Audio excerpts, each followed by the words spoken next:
before we get started, let's start with a little introduction. So, if you guys don't know, my name is Perrin Laxa, and I'm a ninth grade homeschooler who is based in Jeddah, Saudi Arabia. So, what about you guys? Could you guys possibly introduce yourselves quickly? Maybe your name, your age, and maybe a little something about yourself. I want to go first. Go ahead. My name is Sid. I'm 9 years old and in fourth grade. My interests include coding, science, math, innovation, and more that I have not even thought of at this point. Oh wait, I remember, and space. And I'm here because I'm really interested in the AI kind of branch in the future. All right. Thank you, Sid. Gia, do you want to go next in introducing yourself? Sure, I am Gianna Pal. I'm an 11-year-old inventor from India, and I really like doing paintings, arts, crafts, and I like to use my creativity with technology to make something to make new projects. All right. Thank you so much, Gia. And finally, Alira, could you introduce a little bit about yourself? Hello, I'm Alira Makaisa, a ninth grader, also based in Philippine homeschooler, also based in Jeddah, Saudi Arabia, and I'm 14 years old. All right. Thank you guys so much. And I'm really excited for this discussion. What about you guys? Are you guys excited? Yes, very much. Let's see. All right. My grin is probably the size of a light year. I might as well add.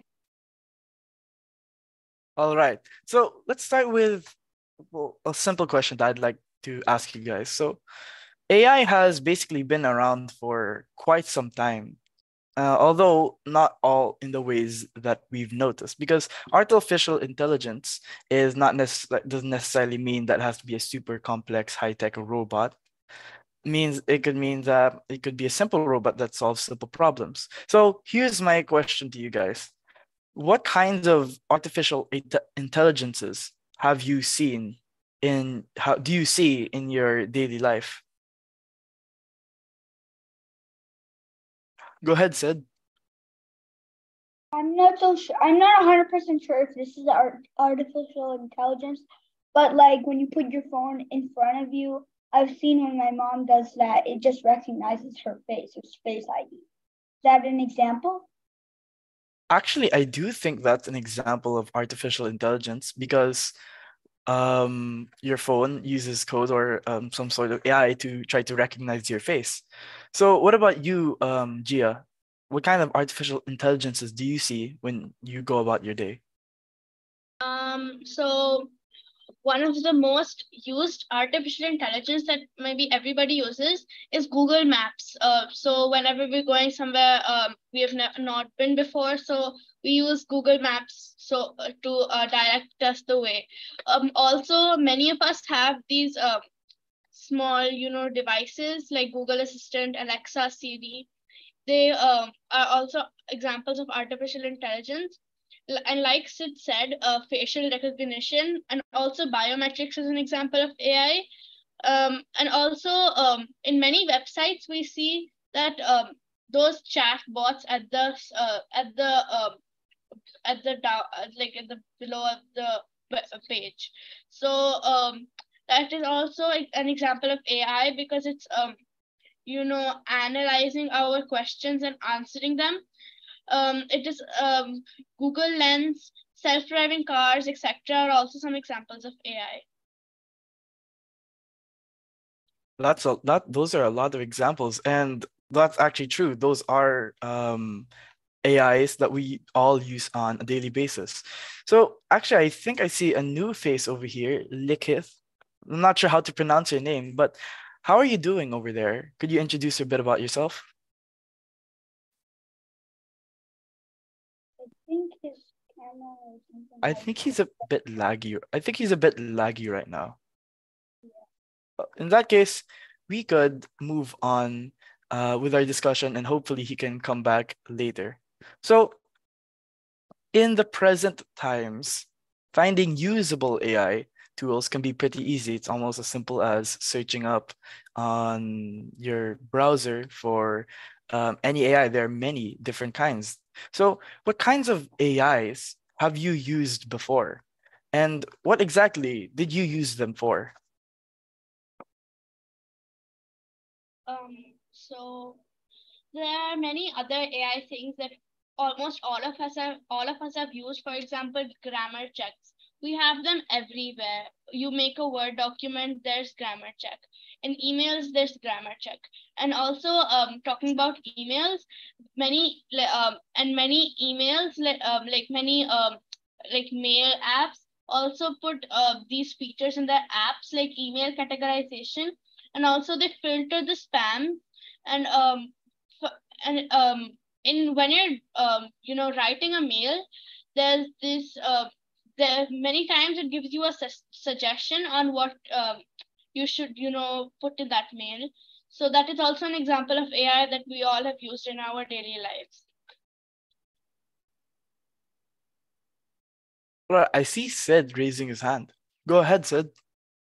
So it's not really something that I use in my daily life, but like yesterday in my time, I was presenting about my idea, which had to do with image recognition, again, which is a type of AI that, well, I will be using sometime in the future because when I improve it and all that. So yeah, that's something that I'm going to use. That sounds nice. What about you, Alira? What kind of AIs have you used before, and what purposes or tasks did you use them for? Another thing, wait, no, not another thing. One thing I really noticed about my phone, as in the keyboard, is that it tracks a lot of the words I type in it. So, like, sometimes the slang words I type, instead of it autocorrecting it, it already knows that I'm gonna type it and leaves it as it is. But then sometimes when I misspell a word, and a lot of times, and it catches on that, it just thinks it's part of my vocabulary. So when I actually spell it right, it spells it my usual way, which is with a typo. And another thing is that whenever I type recent paragraphs, if it gets deleted and I try to retype it again, in the suggestion tabs, it already memorized what I said before, so I can just keep tapping that, and it already memorizes word by word what I said. And it stays like that for a while until it's type something new.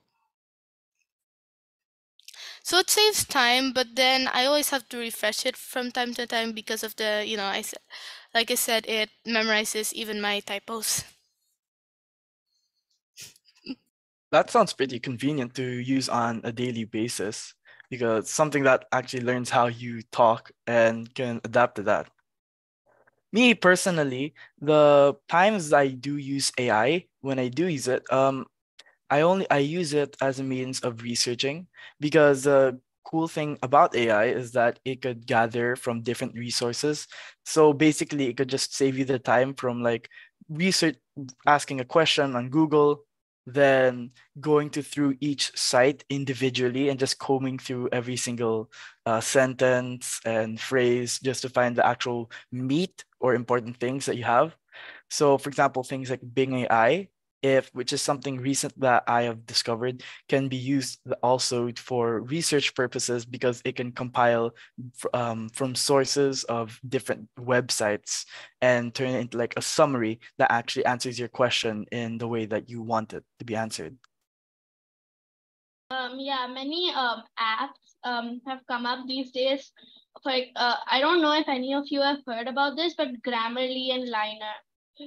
These are two the most famous apps which are using AI. So, like Perrin said, Liner, it is like you type some like if you when you want to research, you put your question, and then it goes through all the sites on the web and takes out the relevant phrases or paragraphs, And Grammarly, it fixes the grammar and it fixes typos, and it autocorrects stuff, like what you write. Actually, have heard of Grammarly before, especially when you go to YouTube and you see those Grammarly ads, which are always super creative. Yeah, those Now, ads, like there's thousands of them. I can't even watch a video without one of them popping up. but one thing that I've noticed about Grammarly ads is that a lot of them are about the lives of students. And that's actually the point of our panel discussion right now, which is the opportunities and challenges of AI in the lives of students or in education. So, going on that, AI can be used for a multitude of different fields. And I'm sure you guys agree on that, right? It could be used for research, creation, it could be used for modification of like say you want to rephrase something. But what about the world of education? How do you think AI should be used by students in their learning journey? Like what level of usage, or how should it be used? What aspects of it should be used? When should it be used, and when should it not be used in the lives of the student's educational journey? So it is so many schools and educational centers have started using AI, and because like it can like automate many like time consuming tasks in for the teachers. For example, it can also automatically grade assignments. uh, if you have heard of MS Worms, you can put the marks and the correct answer, and it gives them and the students fill it, and it gives the marks of the students automatically. It can also provide feedback on students' work, and and detect plagiarism, etc. And it can also be used to like personalize the educational experience for each student.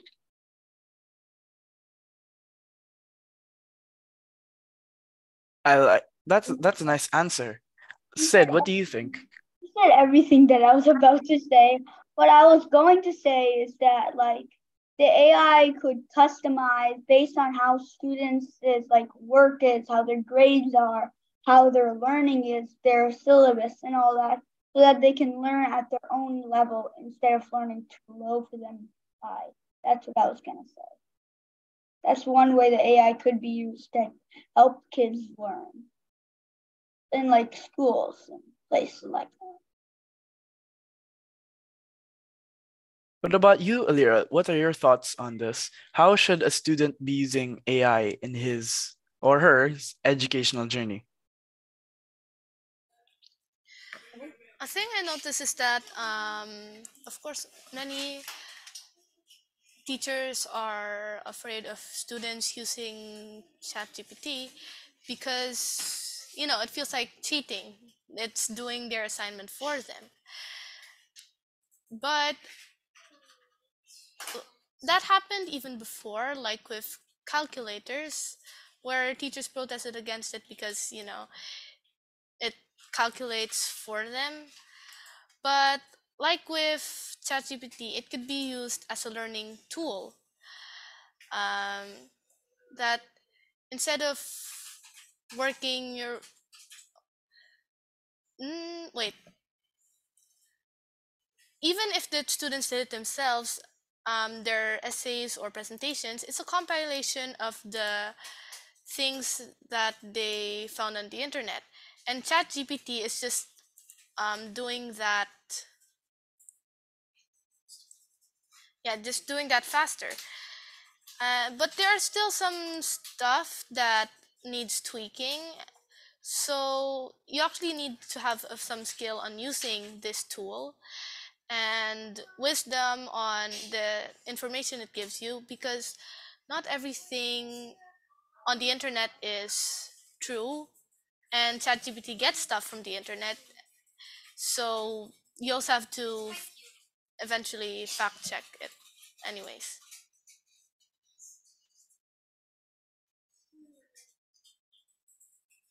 Thank you. And actually, I think we have another person here, and he goes by the name of Mateo. So, hi, Mateo. Are you there? Would you be able to turn on your camera? I think he's having some technical difficulties. That's right.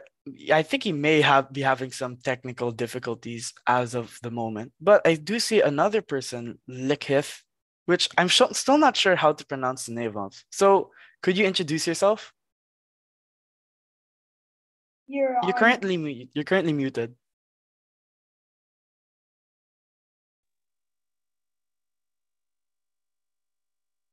Hmm. Because we still can't seem to hear you. Yeah, I can't hear either.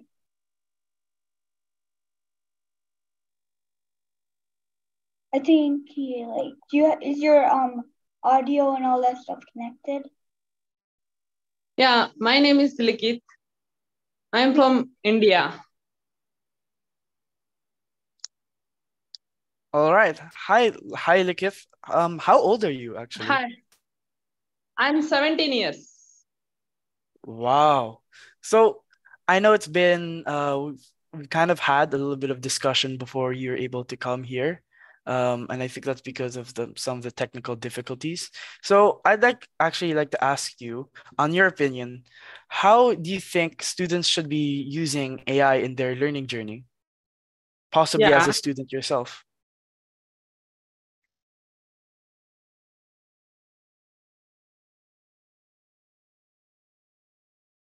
I think he's frozen again. I think he is frozen again. But that's okay. We can wait until he comes back. yes, Oh, sir. there you Because go. we are using it in our daily day-to life, in all the maps, or I think in some medias. So it's a very kind of yeah. If you're having trouble speaking, why don't you just type Yes, it sir. back? Or maybe you could also try turning off your camera and using the audio so that we can hear your voice. And if the camera is the one making you laggy. Yeah, if that doesn't work, just use it. It's easier than having to. So, with that being said, I think we can actually move on with our discussion. So, since AI can be only currently accessed online, of course, we don't have a walking AI robot, possibly, at least not one that I know of. Since AI can only be mainstreamly accessed online, it could possibly lessen the amount of collaboration a student has with others, or it could completely double their level of productivity and connection with their peers. So, in the future, or even now in the present, what are ways AI can bring people together, or the ways that it could possibly do the opposite of that? You can go ahead if you want to say. Well, AI can bring separate other people, because if somebody's so focused on AI and like the computers and all that stuff that the parents keep on telling us to do, they will like not recognize their surroundings, which I've been through that before. So I'm gonna tell you, like I didn't like as sometimes I didn't know other people existed, and that's why you have to like AI is a good tool, but it has its risks and all that. You can't get too into it.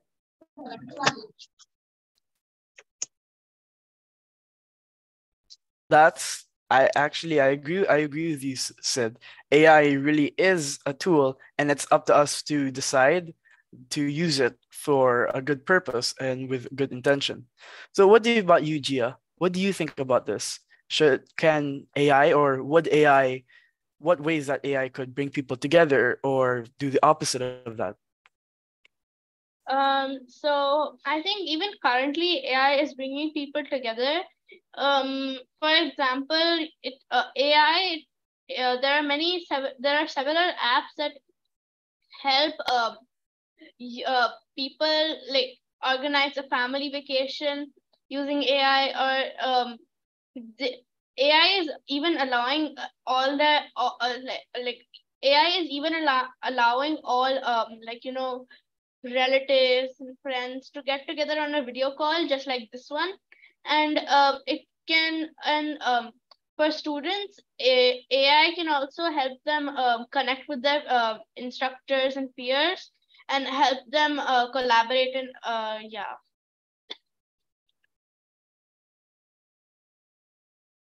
So yeah, I'm really enjoying being able to hear the two sides of the AI coin, if you know what I mean. Because with everything, with every tool, it could have many different uses. So I agree actually with both of you guys. AI can help as a tool to create meaningful interactions between people. But just like Sid said, if you also focus too much on with the AI or just on your laptop, it could also lead to not being able to have physical interactions with other people in real life. So I agree with both of you guys, and I'm really happy that we're able to discuss and see the both sides of the AI coin. What about you, Alira? What do you think about this? I was actually kind of leaning towards what Sid was saying on it could make people have less connections, and I don't have much comments on it as of now. Conclusion, it's just safe to say. I'm not saying that I'm against AI. I'm saying that AI is something that can empower our future and also like destabilize it, if that's the best word I could come up with at the same time. So it's just, yeah, as you said, two sides of the coin. Right, Gia, did you want to say something before we can move on?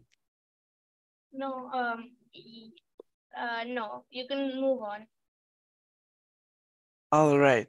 So AI has the potential to create entire custom-made learning experiences for children with their own individual struggles. As was mentioned earlier, actually what you guys mentioned, it could be used to create their own custom learning paths, or what's it called, learning courses that could help them and address possible struggles, which is becoming more and more important in this day and age, that we are able to understand what a child's strengths and weaknesses and play on those to help them improve and learn. So, like I said, AI has the potential to create entire custom learning courses. However, this could also lead to the unemployment of teachers or education majors. So, here's like a big question for you guys. What are, in your opinion, the pros or cons of using AI like this? And do the pros actually outweigh the cons, or do the cons outweigh the pros? Or are they balanced? So AI in itself, it has many pros and cons. Some of the pros, like they include that AI, it can make the work for teachers easier by grading papers and essays much faster. But it has its cons as well. It can lead to the unemployment of teachers, and AI, it also allows teachers to focus on individual students, like, and help them go according to them. But many parents and teachers like the traditional learning method, so there's a resistance to change, and they don't want to try AI, and yeah. But plus, the accessibility and cost of AI for all the students is a little challenging, and but AI, it can also identify students' weaknesses much faster. So I think there's a balance between the pros and cons of the pros and cons of AI. So I'm not like for one of them, but I think it has its own pros, plus it has its cons. So I can't say which one outweighs each other because the unemployment and all of those things that AI brings out, that like people could work, those people could work with the AI because human and AI brains, if they compute, it would be better. And like the AI's cons, that's like grading, like custom, it's so much. So I can't say because the cons, you can like sometimes turn them into pros, but most of the cons remain really bad. And so I'm saying they're pretty balanced, but as I would say, we'll find out in the future.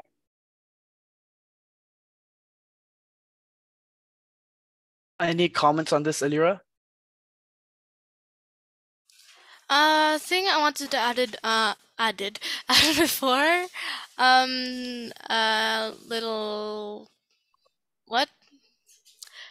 The thing I wanted to add was that AI can be both a blessing and a curse because it's a really powerful tool that you can do many good and many evil things with it, and there are many problems that we've already been seeing in the news from AI. So we should there should be some what? Sorry, I got distracted. There should be some regulations and policies on it before it gets out of hand. I agree with that. We should be very careful with using actually any tool we should be careful in using. Just like, for example, an axe. It can be used to cut down trees and it could be used to make wood that helps with getting a fire and keeping yourself warm. But if you use it improperly, you could actually hurt yourself or hurt other people's. And I think that's the same thing with AI. We have to be really careful about how we use it because actually I believe that there was a problem with chat gpt before. They had to limit it because people kept on searching how to make bombs or drugs or basically how to do crimes and how to like get away with those crimes. So like because of that they kind of actually had to limit the chat gpt to be more careful about the responses it gives. But at the same time, a lot of people are now using ChatGPT and discovering how to be able to do things, and it's really helping them in being able to get fresher perspectives and learning on new things. So with that being said, like everything, AI has a lot of stories left to tell. It's still something that's pretty fresh being used in the mainstream as much as it is now being appearing on the news. And it's impossible to make a clear verdict on its future. So here's my final question to you guys. With the rate that we're going now, with the exponential growth of the power of AI, where do you think AI would lead us in the future? What kind of future do you think AI would hold for us? Hopefully not a robot apocalypse. That I might as well add. Hopefully not. AI could improve our planet, defeat climate change, help us go to other planets. Yeah, but in the end, I hope it's not a robot apocalypse because AI is gonna have great things, but like the future of AI is just the AI is just getting smarter by the second. So the future of AI is quite uncertain because we know that AI can help us in multiple ways, and we know that AI does that like right now, but we don't know what happens when AI starts thinking other things. And because AI, yes, as I said earlier, it could help us, but to do that, we'll need to up its intelligence to a point that it might even make a robot evolve. So yeah, that's my view of things.